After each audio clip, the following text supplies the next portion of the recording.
Jeff Walters here, the helpful contractor. Here's another project where we take this fireplace and we turn it into this fireplace. Stick around and hope you enjoy watching the process. A little bit of site protection goes a long way to keeping the job site nice and clean. A little bit of floor paper and a lot of plastic. We like to tape our plastic up to the ceilings and to the floors. And that just helps keep our plastic up and keeps our dust on the right side of the plastic. We're going to be doing some pretty selective demo. We don't want to get after this with some big hammers and make a huge mess. Part of our goal for remodeling this fireplace was to lower the mantel and to actually push the fireplace further back into the wall. This is a growing family, so any extra space we can give them is really helpful. Once we start getting the tops off of this and the face off, we'll really understand how much we can lower it down and how much we can push it back.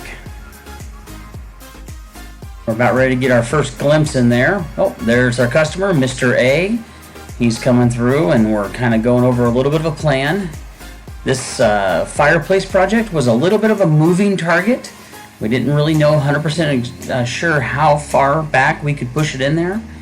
But now that we have the face off, we can really start to get some measurements, and you'll see us starting to really talk with the customer about our options. And as more of it gets removed, our options start becoming a little bit more clear and exactly what we can do.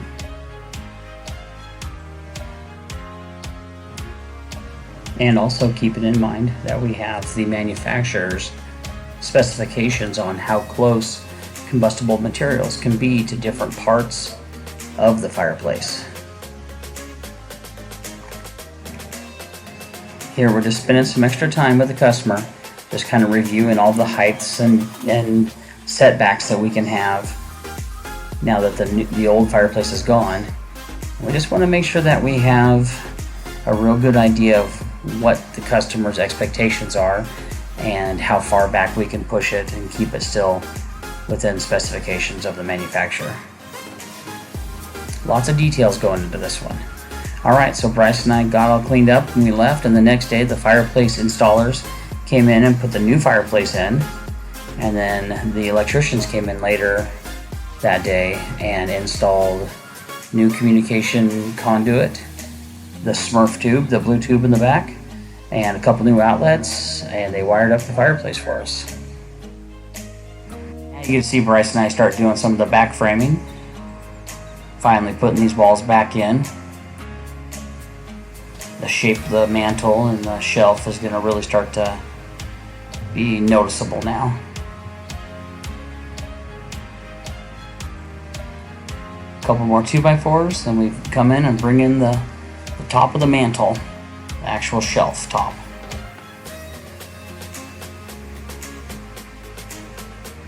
Making sure our framing is nice and level. There's our first test fit. Not quite as far back as I'd like it, so we went and shaved a little bit off and tried it again. The customer, Mr. A, was coming in and showing us a couple pictures of what colors he was thinking about painting it. You can see them on the back wall right there. They had some pretty good taste in their design, so I didn't see any reason to add my 2 cents to it at all. They were doing a great job. Putting up the large piece of crown molding.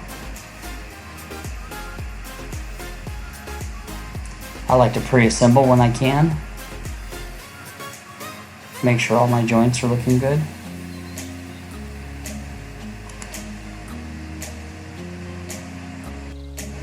Doing a little bit of sanding before we do the nail filler. Adding in a little piece on the bottom of the crown. That just makes the crown molding, stand out a little bit more. So when we finally put the rock up against it, the crown molding isn't overshadowed by the rock. Makes it feel a little bit bigger and bulkier. Now it's time for drywall. This goes pretty quick. As I'm prepping the inside, Bryce is outside cutting the sheetrock. He brings it in, we put it up. Everything goes like it's supposed to. Putting our outside corners on. The rest of the house is bullnose, and we were tying it in with the rounded corners and bullnose. While I'm getting the last little bit of bullnose on there, Bryce is outside mixing up some drywall compound for me. Putting a little bit of mesh tape on the seams.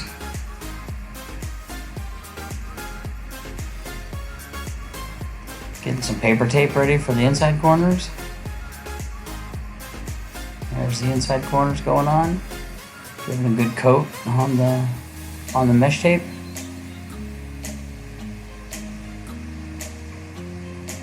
This is hot mud, so it's a chemical-based mud. It's going to be drying pretty quick.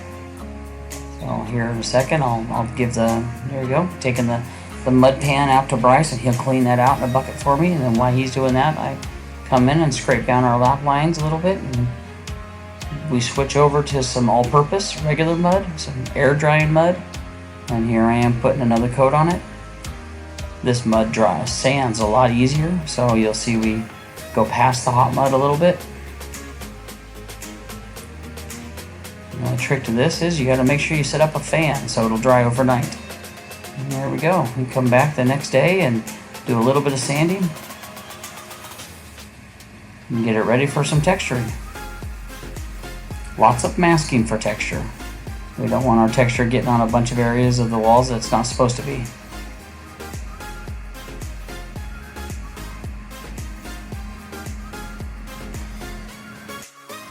I'm finishing up some of the masking, and Bryce is outside getting the mud mixed up for the texture, getting the air compressor going.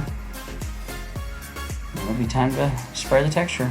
It's a pretty easy texture to spray on this one. It's just a small orange peel, and we just use our hopper for it.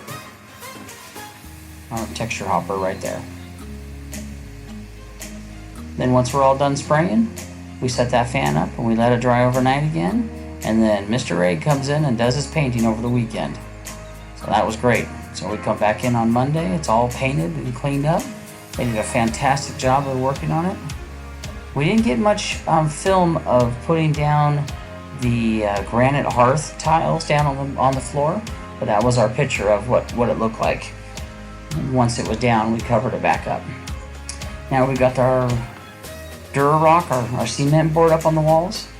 And now we're just kind of test fitting some of these stones. That's going to be the actual face of the fireplace. This goes pretty quick. Once we kind of got it figured out on the height and stuff, then I pulled in Justin and Bill off of another job, and they came in and gave me a hand doing the rest of it. Those two guys worked pretty darn fast. So Bill was on the left and Justin was on the right, and they just really knocked it out. We have our little bridge sticks, so whenever you're putting tile or stone over a window or over a doorway or like a fireplace like this, it helps to have a little supporting stick underneath them so gravity doesn't let them droop down too much. This rock goes up pretty quick and easy. Justin and Bill really make short work of it. Bryce is outside cutting the rock for them. I'm inside just kind of giving them a hard time, encouraging words, that kind of stuff. It looks like they're getting ready for the last course of stone on there. And it's going to be a lot of cleanup.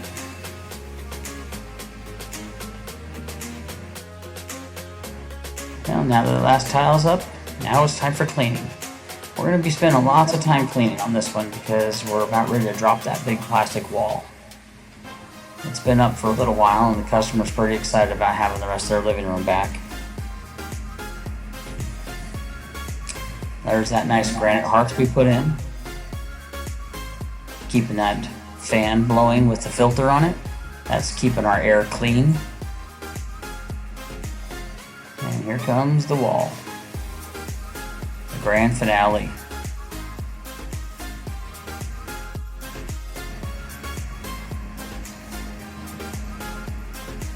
can see the yellow tape on the back wall above it. That's marking our studs, and you'll see why we're doing that. Right now we're just taking a little bit of paint and we're kind of touching up some of our cut edges. They're a little bit different color than the regular face of the stone. And now Bryce and I came back the next day and we took out all of our little shims and gave everything a real good cleaning. And the customer was about ready to start putting up the TV mount, so Bryce and I decided to stick around and help him put the TV mount up. When you work on a customer's house for a while, you kind of become attached to the customers, and Mr. A had the TV mount pretty much all under control, but since Bryce and I were there, we just kind of knocked it out for him real quick. It was a really cool TV mount.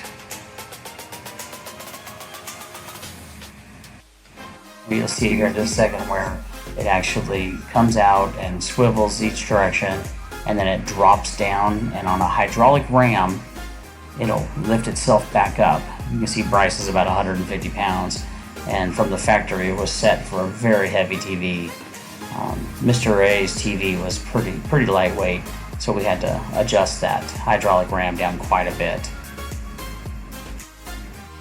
Here we are, just putting some of the final safety screws in it and giving it a testing for going up and down, up and down. We're adjusting that shock.